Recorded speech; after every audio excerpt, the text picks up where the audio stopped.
I guess this video shows how to clear the ice from the Samsung refrigerators. You just need to open two screws from the back panel. Screw 1 and screw 2, and then open this,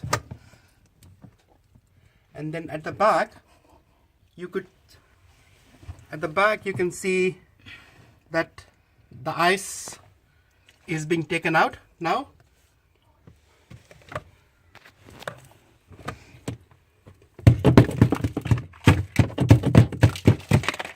You can see the sheets of ice which are falling down, and once you clear the ice, the error code 21E would disappear.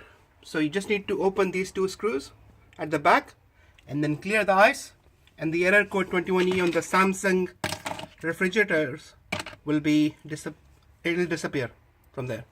Thank you.